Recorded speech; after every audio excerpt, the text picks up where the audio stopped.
什么是能量交换啊？如果我今天受到一个人的帮助，但是我没有回报他，那就会变成我欠他的吗？那就改天再回报啊。能量交换。有观众问这个问题，什么是能量交换？应该是根据那种能量守恒定律来的吧？这样啊？对啊，就是能量不灭，能量守恒，所以我送出去的能量都需要一个能量回来的那种感觉嘛。一个能量出去就需要有一个能量回来，它就是一个这样的状态啊，就是能量不会不见，就是说需要一个抵消，这样就是有来有回这样子。那这个事情就结束了这样。那根据这样的定律说的是能量嘛，那其实能量是存在于信念状态上面的，而不是真正什么物质，就不是。它既然是个能量，它就是一种信念的交换。哦，信念的交换。对呀。因为我们有一个观众，他问我们说，他遇到一个老师跟他说，如果要帮他治疗啊，或是上课学一些东西啊，都要付钱，付多少钱，几万块这样。那说这是能量交换，不然就变成说你欠我这样。那如果是你欠我的，那欠就欠啊，问题到底出在哪里？就是可能会不会变成说，以后就要还你更多？能量既然是守恒定律，要给出多少就回来多少，那为什么以后会变需要还更多？没有这种道理啊。所以不会我欠他，我以后要还更多。没有利息这种事啦，没有这种事，就是比如说我今天帮助你，给你1块，那可能你这辈子没还我，下辈子遇到我，你给我1块，那不就解决了吗？这就是能量守恒定律。既然是守恒，它就不会增不会减，才叫守恒嘛。反正就是有来有往。那但是我们换另外的角度来说，既然我们讲的是能量，它就不是在物质层次上运作的。那业也是不是在物质层次上运作？业就是来自于信念造成的作用力。那我们把它解释成能量，那是可以的。那既然是从能量的角度上来看，为什么一定要跟金钱有关呢？那个能量，我受他多少帮助，我拿他多少能量，这怎么去计算呢？对，怎么计算？我到底拿他多少啊？我到底要给多少？有人说一定要给钱啊，一定要给钱。我到底要给他多少钱？有些老师上课，哇，一堂如果他帮我治疗，可能就要10万块，或是开第3眼就要20-30万。那到底是要多少啊？有一个规定吗？那个老师就说规定每个人都要缴多少多少钱这样子。这是一种想法，而不是一种。这跟能量守恒定律或者能量交换其实已经没关系。就是我今天觉得我在贩售一个东西，然后我觉得我这个东西很有价值。你说开第3眼20万算贵吗？其实真的能开第3眼100万也不见得算贵啊。但是重点不是在那个价钱，而是重点是彼此的一个感受。就是我今天去参加一个课，比如说5天或多久，那这个课可以值多少钱？如果我用天去算，然后想1天需要2000，那我参加5天的课1万，合不合理？也合理啊。这样，那我可能用这种方式去思考。但是这5天课程，如果我开悟了，我无数辈子以来追求的就是开悟，每一辈子追求都得不到，但是在这一辈子遇到谁，然后得到的，在这5天里面，那这个价值多少钱？对啊，到底值多少钱？1万块吗？绝对不是1万块啊。那你就算把你一生中所有的财富，然后都付出去。够吗？其实也不是一个等值的。那到底什么叫做这个唯一的所谓守恒，所谓对等的，其实是一个彼此的关系，就是你让对方觉得他给出什么是合理的，他觉得是 OK 的，这是一个在心理上的一个负担，一个层次。就是有时候，比如说我们观众，然后看了我治病的影片，然后他觉得受到治疗，感受很好。然后就马上留言，然后说除了感谢还是感谢，真的太好了。这是他由内心发自去回馈的一个能量，这不就是给能量的回馈了吗？对啊，所以帮人家治疗真的会背业，为什么？它不是凡事都有作用力，我们就想一个很简单。疾病这种东西是怎么来的？可能有千万种理由，除了他自己情绪、信念上的理由之外，其他可能是来自于他对某一些灵魂做了某些事，那些灵魂还没有转世，然后变成我们所谓的冤亲债主什么，然后会对他健康上造成影响。那我们去干涉这个事情，那些灵魂可能就会不开心，然后就某一些作用力会到我身上来。他们也可以一起看的。对啊，这个就变成说是另外一个层次，就变成说，我如何去超度他们，如何去感化他们，这是另外一件事。但是这个作用力可能会来到我身上来，又或者他因为信念去引起他的一些疾病，那他今天为什么会碰到我，也是他显化的啊，也是他的福报啊。那如果因为我看了我的影片，他有好转，那不就是他自己的福报吗？怎么会跟他自己没关系呢？就是有一个观众说，他遇到一个老师说，就是最好不要帮人家治疗什么，因为会有业啊。那你怎么会帮人家治疗？而且在网络上大家爱治疗就治疗，那这样子，然后你不是前几天还跟我说你处理很多煞气，那你在那边不知道在干嘛，在处理的。那既然有业，你干嘛做这件事情啊？对啊，为什么呢？这是非常简单的事情啊，就是你做一件事情，如果可以让别人更好、更舒服，你可以做得到的，你为什么不去做呢？就会背负业力啊，就有些老师说会背你的业力，所以不会治疗。那这样跟慈悲就没关系啊。就是如果你真的觉得你有爱心的话，那你为什么不背？就是有一个道理说，我有机会去帮别人背，那我能服务别人。去背这个业，那我为什么不背？这个不就是一个很有趣的事情吗？就是你既然做一件事情是觉得是你是在帮人的，比如说你帮人治病或帮人做什么，那你都是觉得是帮人的，那不就去帮吗？就是这件事你可以做的，你就去做，不是吗？就比如说我去做一件事情，的确会有病气或杀气回到我身上，那这个是我能够负荷、能够处理的。那因为这个东西不是他目前没办法处理，那借着这个影片，那一些能量流到了我这边，然后我帮他处理掉一些，那他就比较舒服了。那没有差，因为这个状态是他目前没办法处理，而我有办法处理。那我就帮他处理一下啊，举手之劳何乐不为？就是这样的一个概念，就是目前他没办法完全处理，那我可能也没办法帮他完全处理掉。有些其实是可以的，就是看大家接受的程度，他能够接受到完全，搞不好他真的是可以完全处理掉。那我能帮他处理多少？那也很棒啊。就是对我来说，我目前是可以负荷的情况下，我帮他处理。搞不好以后数量增加到我没办法处理，然后就是需要一段时间才能处理掉，可能这个影片也会暂时关闭个2天。那我可能那2天就把累积的处理掉，我再开放，有可能啊，不是没有可能，就是在我能够处理的范围里面。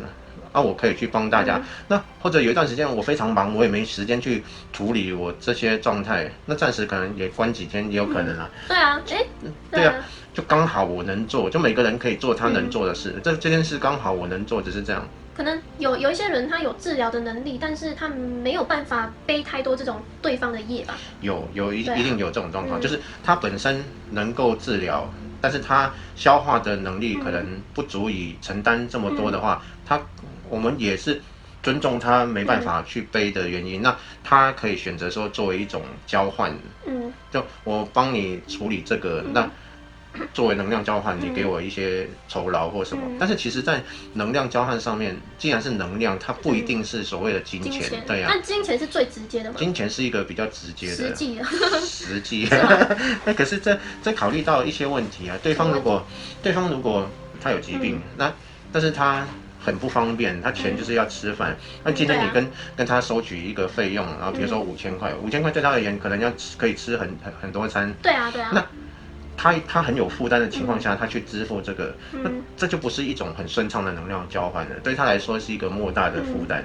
那所以是我如果受到一个人帮助，我给越多钱，那就代表给他的越多嘛，就给他好几亿、10亿、20亿，就可能1万块，或者是10万块、100万、1000万、1亿、10亿、100亿。其实完全不是用数字去衡量，就是今天对于一个穷人来说，这1000块也是很多，但是对于一个很富有的人来说，100万对他来讲根本就是非常小的一个，甚至1亿也这么一点点。对啊，好，他有500亿，然后他给出1亿算什么？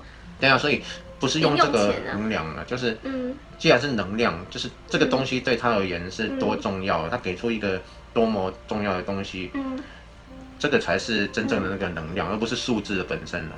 这个讲到在以前佛陀的时代，迦摄尊者之前有人纠正我们说迦叶尊者，然后他是迦摄，没错，的确是念摄。那个迦摄尊者有一天他就到了一个比较落后的地方去化缘，然后在化缘的时候啊，就有一个老婆婆，那个老婆婆非常穷困的，就像乞丐这样，她非常穷困，她好不容易从那个今天别人倒的那个收水里面弄到一碗比较像样的粥这样，那当然也是酸的，就是臭的这样。那他准备是要吃晚餐用的，那碗粥就是他维系他生命的一个很重要的东西这样。那个迦摄尊者是佛陀的一个大弟子啊，然后很重要的一个弟子，然后大家都认识他，觉得哇圣人来了啊要供养他。那这个老婆婆就没有东西可以供养啊，那就但是他手里面就只有那碗粥，他就把那个碗粥就供养那个迦摄尊者，然后那个迦摄尊者就很开心的就把那碗粥接过来，然后就吃了起来，这样还把它吃掉。旁边一些师兄师弟看得傻眼了，就说：“你怎么会吃这个东西啊？你怎么会给他粥啊？”对，然后就说：“哎，那个妇人怎么这样给这种馊水粥？对啊，太不供养尊敬了，太不尊敬了。”然后那个迦摄尊者就说：“啊，这个是最棒的一个供养，我很欣然的接受。这个粥对那个妇人来说，就是等于像他生命一样那么重要，维系他生命。对啊，我可能一天就只能吃这一餐，但我把这一餐，对啊，供养他这样子，没错啊，对啊，所以这个多重要啊！这个就是真正的能量交换，不是那个数字，不是今天啊，你有个几百亿，然后你拿100万，然后拿来供养，然后觉得啊，我供养了，我供养你啊100万啊，结果在现在这个时代，该给的都给了，都给你一点啊，拿去啊，拿去啊。但是这个时代有趣的现象就是，这样的一个供养，在现在这个时代就会坐在那个寺庙第一排，大功德主，就一个牌子很大，大功德主，坐在那边供养了100万，哇，好了不起。但是确实在这个以金钱为主导的世界给钱是很能贡献很多啦，可以做很多事啊。所以啊，这个一切都讲出发点，就是在能量交换上面也是出发点。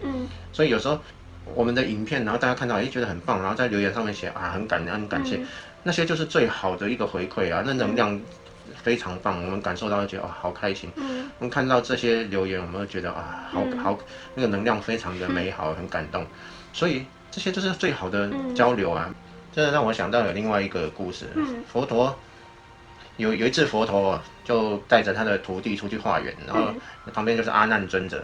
阿难尊者其实就是专门记录佛陀的话，然后后来变成佛经的那个徒弟，这样，都是专门记录员。那个阿难就跟着佛陀去化缘，然后他们路经一条路的时候，发现一些小朋友啊、小孩在路边玩沙子这样。那就有一个小孩远远看到那个佛陀啊。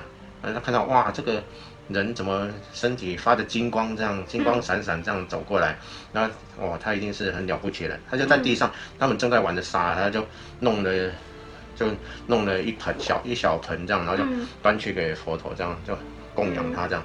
然后佛陀就很开心，然后把那个沙收下，然后交给阿难，然后就摸摸那个小孩的头，这样，很乖，很棒，很棒，很棒，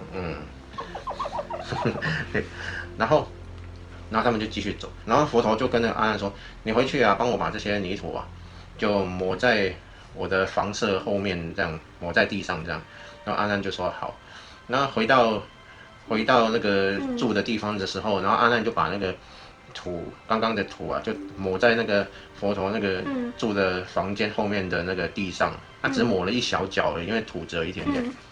然后阿难就想一想啊，就跑去问佛陀说：“哎，这是什么原因啊？他就供养这么一点点土，然后佛陀你为什么要接受这种小孩供养的土这样？”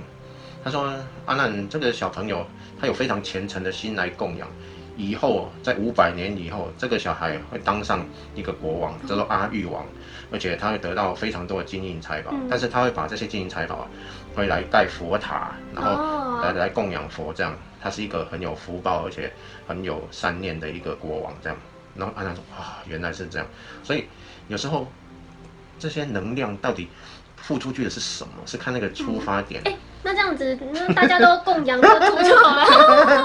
不对啊，那时候对于那个小孩说，那个土就是他当下最好的东西。对呀，大人不能，大人也说，我也觉得土很好，不错啊。大人可能要在他那个库房弄一盆金子，因为那个是他最棒的。这个。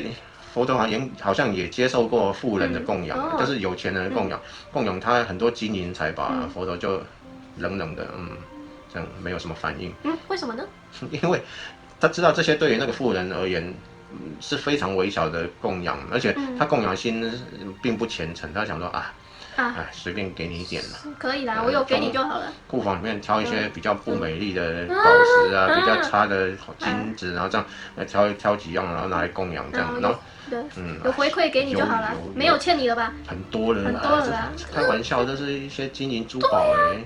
但如果这些金银珠宝是他就喜欢钱，所以他给他钱啊。没错，所以这是一种心意的问题，就是他供养是看那个能量的本质，就是看他给出的那个信念是什么。他就把自己最珍贵的东西供养出去，那就是很棒的能量。那如果有一种情况啊，就是例如说他有10亿，那他觉得他就是视金钱如生命，就是钱好重要，他舍不得。割他的肉。对，所以他就想啊。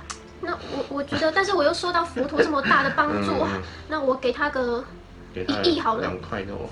给他1000万都觉得太多好多，想给他又舍不得，就很拉扯，怎么办呢？但是那好没关系啊，我觉得这1000万实在对我来说太重要，那好吧，给佛陀，然后那如果是这种情形呢，就是很勉强的给出，他觉得重要的东西。你看看刚刚的那个小朋友的那个案例，那个故事，就他给的很干脆，那他的福报来的也很干脆，那就一来啪就变国王，这样在某一世，那这个很拉扯哦，那他回来就很拉扯啊，就怎么说？就哇，好像有一笔钱可以赚到哇，但是又进不来，哇，好像对啊，就变很拉扯这样，就其实一切都是信念的问题，就会变成说不是说这是什么吸引力法则，还是显化法则、宇宙法则，不是说我给出去就会回来吗？怎么要回不回？我明明上次已经把我仅有的100万给出去了，现在好不容易有一个生意看起来要赚1000万，但是怎么又好像只能赚一点？到底怎么回事？我上次给出全部了，怎么这样？对啊，就是他既然送出去拉扯，那他回来时候也拉扯，就是这样的一个情形。所以能量交换、供养，这也是一种能量交换。那很多东西在能量上的交换来说，给与收，这个到底是要如何去评量？其实没有所谓的标准，没有所谓的该如何做，这纯粹是看出发点。你到底多感谢这个人吗？对呀，到底多感谢这个人。但是会不会也就是那种，也不是所有人都在佛陀这边受很大的益，可能每个人程度不一样。有一些人就想说我觉得佛陀不错，他帮到我一点点，那我就给他，也给他一点这样，给他该给的。你也可以这样。当然没有什么是应该，所以就不是说一定要给佛陀。超多金银财宝，也是要看这个人到底在佛陀身上到底得到什么。就是如果得到解脱，那解脱到底值多少钱？解脱不值钱。对啊，拜托，金钱这种东西是一种能量，它也是一种物质。那物质都是虚假的嘛。而且死后这些钱也不在了，但是这种善知识啊、解脱等等是可以带着走的，就是灵魂印记是吗？对啊。也这是比钱还要来的。不能跟钱比较，对不对？对啊，没办法比啊，怎么比？没办法，对啊，以金钱为主导，只是说是这个世界的控制的手段啊。对，金钱就是这世界控制的手段，但是，对啊，到底解脱值多少钱啊？真的是。解脱不值钱，那解脱也是无价的。对呀。所以不是用金钱去衡量。对呀。那佛陀会希望大家回馈佛陀吗？不会啊。就是。那为什么会有你给我金银财宝我就冷淡富人就很感动？那照理来说，如果都平等的话，为什么会有分冷淡跟感动？那每个人都很感动，都是给自己啊。他那个只是一种表现而已嘛，就是他能感受到对方有多感谢他，他同样产生多么感恩的心，就是这样子。他本身也是一种。所以说受到那个老妇人的。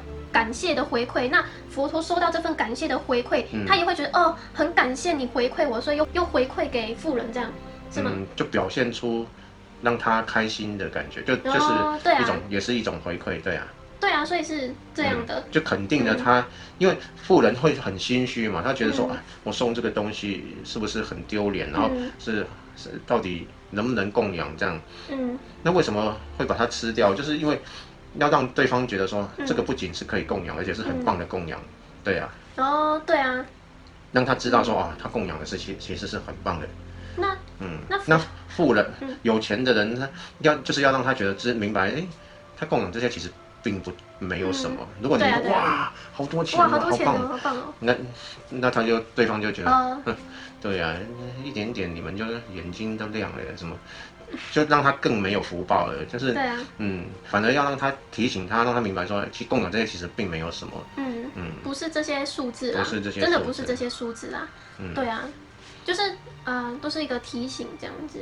你就算给我这些金银财宝又如何？对你，对啊，重点是那个能量，对，既然是能量交换、能量守恒，那来去的其实是能量，就不一定是钱什么东西。